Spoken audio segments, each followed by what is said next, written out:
కాబట్టి మీకు డిమాండ్ చేస్తూ ఉన్నాం. ఇంకొకటి, ఎవరన్నా భర్తలు చనిపోయినటువంటి ఆడవాళ్ళు ఉంటే గ్రామాలలో వాళ్ళకు ఇప్పటివరకు కూడా విడోస్గా ఎన్రోల్ చేస్తలేరు, వితంతువుల కింద వారిని మీరు ఎన్రోల్ చేస్తలేరు. ఆల్రెడీ కేసీఆర్ గారు ఇచ్చేటటువంటి పెన్షన్లో పెద్ద ఆయన, ఇంటి పెద్ద ఆయన చనిపోతే మాత్రం ఇమీడియట్గా ఆ లేడీకి వచ్చేటట్టుగా అప్డేట్ చేస్తున్నారు. కానీ కొత్తగా వితంతువులైనటువంటి వారు ఎవ్వరు కూడా ఆడబిడ్డల పేర్లు ఒక్కటి కూడా ఇంతవరకు మీరు ఎక్కించలేదు. అదేవిధంగా ఇప్పటికీ కూడా పాత పైసలే కేసీఆర్ పెన్షనే వస్తుంది తప్పితే ఎక్కడా కూడా ఒక్క పైసా కూడా మీరు కొత్త డబ్బు ఇవ్వలేదు. అంటే గ్రామాలలో ఒక్క ఆడబిడ్డ పేరు కూడా కొత్తగా పెన్షన్లోకి ఎక్కించలేదు. ఎక్కడా కూడా ఒక కొత్త పైసా మీరు వాళ్లకు ఇంతవరకు పెన్షన్ ఇవ్వలేదు. అంతేకాకుండా మీరు ఏదైతే 2000 నుంచి 4000 పెంచిస్తామని చెప్పారో దానికి సంబంధించి ఒక కార్యాచరణ కూడా ముందు పడ్డట్టు కనిపిస్తలేదు.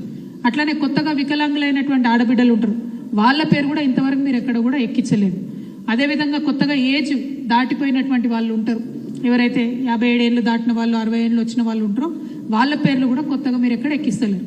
అంటే కేసీఆర్ గారు ఎవరికైతే పెన్షన్ ఇచ్చిరో వాళ్లకు గదే కేసీఆర్ పైసలు 2000 ఇస్తారు తప్పితే ఒక కొత్త పేరు ఇవ్వలేదు, ఒక కొత్త పైసా మీరు గత సంవత్సరాల కాలంగా ఇవ్వలేదన్న విషయం మేము ఈ సందర్భంగా తెలియజేస్తా ఉన్నాం. అదేవిధంగా 18 ఏళ్ళు నిండినటువంటి ప్రతి ఒక్కరికి ఆడపిల్లలకు, చదువుకునే ఆడపిల్లలకు స్కూటీలు ఇస్తామని మీరు చెప్పారు. దాని మీద కూడా ఖచ్చితంగా మార్చి 8వ తారీఖు నాడు ప్రభుత్వం తరఫున ప్రకటన రావాలని చెప్పి మేము ఈ సందర్భంగా డిమాండ్ చేస్తూ ఉన్నాం. అట్లానే అభయహస్తం డబ్బులు ఇస్తామని చెప్పి మీరు ఎన్నికల సందర్భంగా చెప్పినారు. అభయహస్తం డబ్బుల్ని కూడా వెంటనే రిలీజ్ చేయాలని చెప్పి కూడా మేము ఈ సందర్భంగా డిమాండ్ చేస్తూ ఉన్నాం. ఇంకొక మేజర్ విషయం, తెలంగాణ రాష్ట్రంలో ఉన్నటువంటి ఆడబిడ్డలకు కన్సర్న్ ఏముంటుందండి? ఆడబిడ్డలకు బతుకు బాగుండాలి, భద్రతతో కూడినటువంటి బతుకు ఉండాలని మేము అనుకుంటాం. కానీ ఈ రాష్ట్రంలో 20% పైచిలకు క్రైమ్ పెరిగిందని మీ యొక్క డీజీపీ గారి రిపోర్ట్ రిలీజ్ చేసి చెప్పారు. 20% రాష్ట్రంలో నేరాల సంఖ్య మహిళల మీద పెరిగిందని చెప్పారు. మరి ఆ విషయంలో ప్రభుత్వం ఏం చేస్తున్నది? ఇంతవరకు ప్రభుత్వం ఎందుకు కనీసం రివ్యూ చేయలేదు? ఈ మార్చి 8వ తారీఖు మహిళా దినోత్సవం సందర్భంగానన్నా మరి కఠినమైన కొత్త చర్యలు ఏమన్నా చేపట్టినరా?